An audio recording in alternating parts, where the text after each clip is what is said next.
نحمدہ و نصلی علی رسول الکریم اما بعد اعوذ باللہ من الشیطان الرجیم بسم اللہ الرحمن الرحیم اللہ الذی جعل لکم الانعام لترکبوا منہا ومنہا تأکلون ولکم فیہا منافع ولتبلغوا علیہا حاجتا فی صدورکم وعلیہا وعلی الفلک تحملون وَيُرِيكُمْ آيَاتِهِ فَأَيَّ آيَاتِ اللَّهِ تُنْكِرُونَ أَفَلَمْ يَسِيرُوا فِي الْأَرْضِ فَيَنْظُرُوا كَيْفَ كَانَ عَاقِبَةُ الَّذِينَ مِنْ قَبْلِهِمْ كَانُوا أَكْثَرَ مِنْهُمْ وَأَشَدَّ قُوَّةً وَآثَارًا فِي الْأَرْضِ فَمَا أَغْنَىٰ عَنْهُمْ مَا كَانُوا يَكْسِبُونَ فَلَمَّا جَاءَتْهُمْ رُسُلُهُم بِالْبَيِّنَاتِ فَرِحُوا بِمَا عِندَهُم مِّنَ الْعِلْمِ وَحَاقَ بِهِم مَّا كَانُوا بِهِ يَسْتَهْزِئُونَ فَلَمَّا رَأَوْا بَأْسَنَا قَالُوا آمَنَّا بِاللَّهِ وَحْدَهُ وَكَفَرْنَا بِمَا كُنَّا بِهِ مُشْرِكِينَ فَلَمْ يَكُن يَنفَعُهُمْ إِيمَانُهُمْ لَمَّا رَأَوْا بَأْسَنَا سُنَّتَ اللَّهِ الَّتِي قَدْ خَلَتْ فِي عِبَادِهِ وَخَسِرَ هُنَالِكَ الْكَافِرُونَ۔ ابھی آپ نے سورہ مومن کی آیت 79 سے 85 کی تلاوت سماعت فرمائی۔ ان آیتوں کا ترجمہ اور تفسیر اس طرح ہے: اللہ الذی جعل لکم الانعام لترکبوا منہا ومنہا تأکلون، آیت 79۔ وَلَکُمْ فِیہا مَنَافِعُ وَلِتَبْلُغُوا عَلَیہا حَاجَةً فِی صُدُورِکُمْ وَعَلَیہا وَعَلَى الْفُلْکِ تُحْمَلُونَ، آیت 80۔ وَیُرِیکُمْ آیَاتِهِ فَأَیَّ آیَاتِ اللَّهِ تُنْکِرُونَ، آیت 81۔ ترجمہ: اسی اللہ نے تمہارے لیے جانور بنائے تاکہ ان میں سے کسی پر سوار ہو اور کسی کو کھاؤ، اور ان میں تمہارے لیے اور بھی فائدے ہیں، اور اس لیے بھی کہ تم ان پر اپنی ضرورت تک پہنچو جو تمہارے دلوں میں ہے، اور ان پر اور کشتیوں پر تمہیں سوار کیا جاتا ہے، وہ تمہیں اپنی دوسری نشانیاں بھی دکھاتا رہتا ہے، پھر تم اللہ کی کس کس نشانی کو نہ مانو گے۔ یہ تھا ترجمہ سورہ مومن کی آیت 79 سے 81 کا تفسیر۔ آیت 79 اور 80: جانور بھی اللہ کا ایک انعام ہے۔ اس آیت میں بھی اللہ اپنی نعمتوں کا اظہار فرما رہا ہے کہ اس نے تمہارے فائدے کے لیے جانور پیدا کر دیے، یعنی اونٹ، گائے، بھیڑ، بکری وغیرہ۔ بعض سواری کا کام دیتے ہیں جیسے گھوڑے، گدھے وغیرہ، اور بعض کھانے پینے اور پہننے میں استعمال کیے جاتے ہیں۔ بعض کا دودھ، بعض کا گوشت اور بعض کی اون استعمال کی جاتی ہے۔ اونٹوں سے سواری کا، دودھ کا اور گوشت کا تینوں کا کام لیے جاتے ہیں۔ اس پر سامان لاد کر لمبے لمبے سفر کیے جاتے ہیں۔ یہ خشکی کا جہاز کہلاتا ہے۔ گائے بھینس کا دودھ بھی استعمال کیا جاتا ہے اور گوشت بھی، اور ان سے زمین بھی جوتی جاتی ہے۔ بھیڑ بکری کا گوشت، دودھ دونوں استعمال کیے جاتے ہیں، اور بھیڑ کی اون کا خاص طور سے استعمال کی جاتی ہے۔ گو اور جانوروں کی اون بھی استعمال میں آتی ہے، جس سے استعمال کی چیزیں اور کپڑے وغیرہ بنائے جاتے ہیں، جیسا کہ سورہ انعام و سورہ نحل میں تفصیل سے گزر چکا ہے۔ آیت 81: آیات یعنی دلائل و براہین، خواہ آفاتی ہوں یا خود انسان کے نفس کے اندرونی چیزیں ہوں۔ پھر فرمایا کہ تم اللہ کی کس کس نعمت کا انکار کرو گے، یعنی ایک نعمت کے انکار کی بھی گنجائش نہیں، البتہ دھاندلی اور ہٹ دھرمی اور چیز ہے۔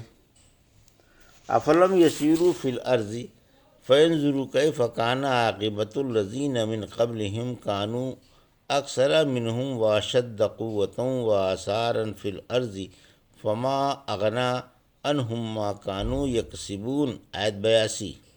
فلما جاءتهم رسلهم بالبینات فرحوا بما عندهم من العلم وحاق بهم ما كانوا به یستہزئون، آیت 83۔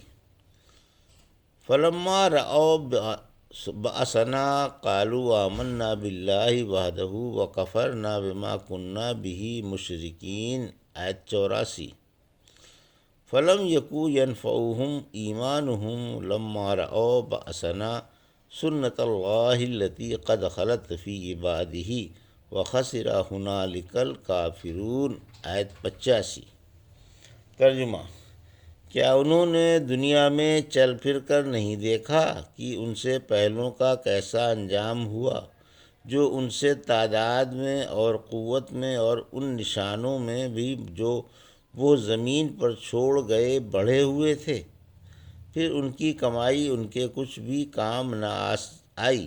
بہرحال جب ہمارے رسول ان کے پاس کھلی کھلی دلیلیں لے کر پہنچ گئے تو یہ لوگ اپنے علم پر اتر آئے جو انہیں حاصل تھا، اور انہیں اس عذاب نے آ گھیرا جس کا مذاق اڑایا کرتے تھے۔ پھر جب انہوں نے ہمارا عذاب دیکھ لیا تو کہنے لگے ہم ایک اللہ پر ایمان لے آئے اور ان تمام چیزوں کے منکر ہیں جس کو ہم اس کے ساتھ شریک ٹھہراتے تھے۔ پھر ان کے اس ایمان نے انہیں فائدہ نہیں پہنچایا جب انہوں نے ہمارا عذاب دیکھ لیا۔ یہ اللہ کا طریقہ ہے جو اس کے بندوں میں گزر چکا، اور اس وقت کافر ٹوٹے میں رہ گئے۔ یہ تھا ترجمہ آیت 82 سے 85 کا۔ تفسیر آیت 82۔ جھٹلانے والوں کا برا انجام۔ اللہ ان قوموں کی خبر دے رہا ہے جو نبیوں کو جھٹلانے والی اور حق کو ٹھکرانے والی تھیں کہ ان کا کیسا خطرناک انجام ہوا۔ باوجود یہ کہ وہ طاقتور تھے، ان کے قوا ان کی قوموں سے زیادہ مضبوط تھے، ان کے زمین پر چھوڑے ہوئے آثار بھی بہت تھے، اور دولت و مال کی فراوانی بھی تھی، لیکن انہیں اللہ کے عذاب سے کوئی چیز بھی نہ بچا سکی، کیونکہ جب اللہ کے پیغمبر ان کے پاس کھلی کھلی اور صاف دلیلیں لے کر آئے تو انہوں نے ان کی طرف دھیان بھی نہیں دیا، اپنا علم کافی سمجھا اور صاف کہہ دیا کہ ہمیں تمہارے علم کی ضرورت نہیں۔ آیت 83 سے 85۔ عذاب دیکھ کر ایمان مقبول نہیں۔ جب انہوں نے ہمارا عذاب دیکھ لیا تو اب آنکھیں کھلیں، ہوش اڑ گئے، کہنے لگے ہمارا ایک اللہ پر ایمان ہے اور ہم تمام معبودوں سے بیزار ہیں۔ لیکن یہ وقت توبہ کرنے، رونے دھونے اور ندامت و پشیمانی کا نہیں، اب لاکھ عذر و معذرت کرو، بے سود ہے۔ تیر کمان سے نکل چکا۔ فرعون نے جب دیکھا کہ دریا کی خوفناک موجیں اسے اور اس کی فوج کو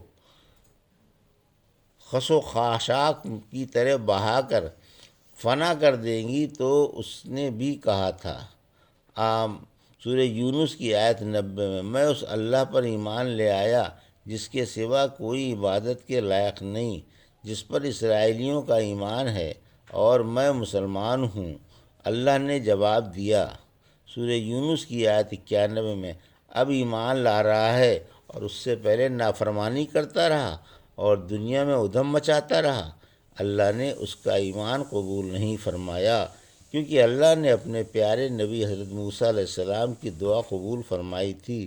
آپ نے دعا مانگی تھی، سورہ یونس کی آیت 88 میں، اے اللہ ان کے دل اور سخت فرما دے، یہ ایمان نہ لائیں جب تک کہ دردناک عذاب نہ دیکھ لیں۔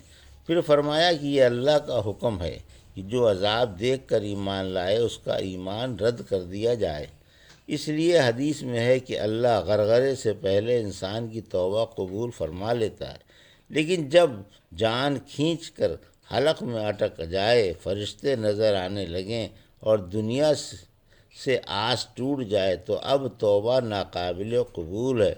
پھر فرمایا اس وقت کافر ٹوٹے میں رہیں گے اور ان کا ایمان ٹھکرا دیا جائے گا۔ اے اللہ ہمیں توحید پر قائم رکھ اور اسی پر اپنے پاس بلا، آمین یا رب العالمین۔ الحمدللہ سورہ مومن یعنی غافر کی تفسیر مکمل ہوئی۔ یہ تھا سورہ مومن کی آیت 79 سے 85 کا ترجمہ اور تفسیر جو بھی آپ نے سماعت فرمائی۔ بارک اللہ لی و لکم فی القرآن الحکیم و نفعنا ایاکم بالآیات الذکر الحکیم۔